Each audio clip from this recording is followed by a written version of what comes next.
Welcome to Monday in Review. I'm Wes with Dad Does Adventure, a videographer and photographer in the adventure space, and I'm going to be bringing you a weekly review on camera gear, backpacking gear, camping gear, and some stuff that does both. Love it if you joined. Come along. Without further ado, let's get started.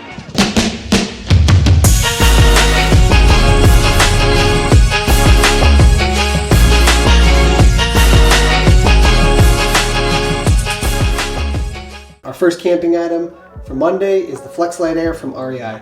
This chair comes in just under a pound or right at a pound, made of aluminum, and it is for backpacking. It has a weight capacity of 250 pounds. I've used it on numerous trips, and I gotta say it's extremely comfortable. It does come with a backrest. I know a lot of people gravitate towards a stool, so without further ado, let's open and get into it. So as you can see, the REI Co-op Flexlight Air chair is extremely light. Like I said, a pound. This has been well used. I've taken it backpacking more than 5 times and haven't had any durability issues. There are no durability issues in the reviews that I can see.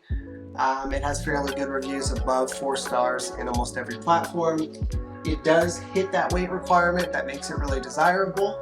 It's extremely comfortable. I will say, don't expect car camping Costco chair. That's not what you're getting here. You're getting an ultralight solution, so you don't have to sit on the ground. On the content creation side, we are reviewing the GoPro Hero 12 Black.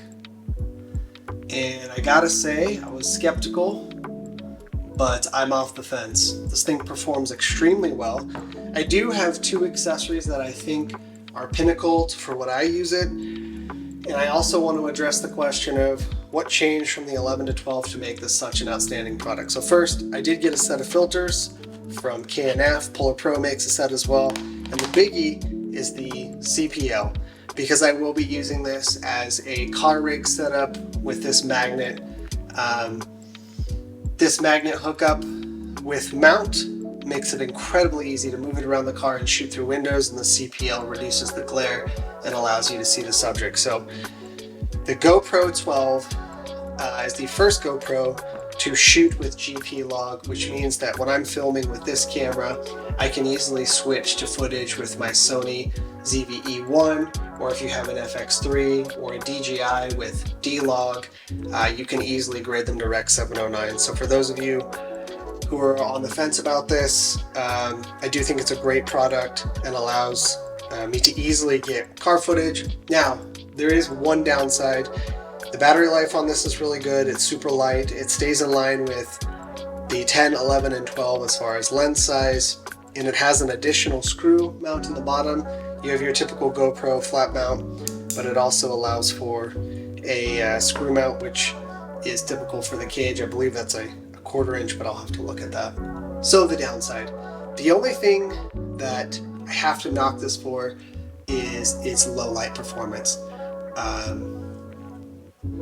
As of right now, for a car rig, I would rate it 10 out of 10. Unfortunately, you do have to have a pretty well lit situation for this thing to work really well at night. So GoPro, if you were listening, GoPro 13 Hero, dual native ISO, and GP log. I figured what better way to end this video than to film it on the GoPro and show you what the raw output video and audio, and then I'll just correct it to Rec 709, and you can tell me if you notice any difference. I've been blown away with the performance of the camera and the log footage. It does bring me to a complaint.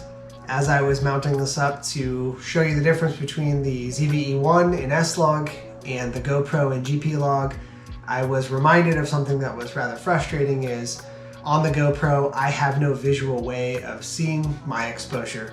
So if I am locking my frame rate to observe the 180 rule while shooting video to get some correct shutter speed, I don't know the exposure at which I need to change out my ND filter. So I'm kind of shooting in the dark, pun intended, and you can put on a plethora of ND filters. I just don't know if I'm exposing to my highlights correctly. It doesn't have zebras, and it doesn't even have an exposure meter. So that's a little frustrating, But aside from that, the camera performs amazing, and you tell me. I filmed this last part on the GoPro as we speak, and tell me if you even notice a difference at all.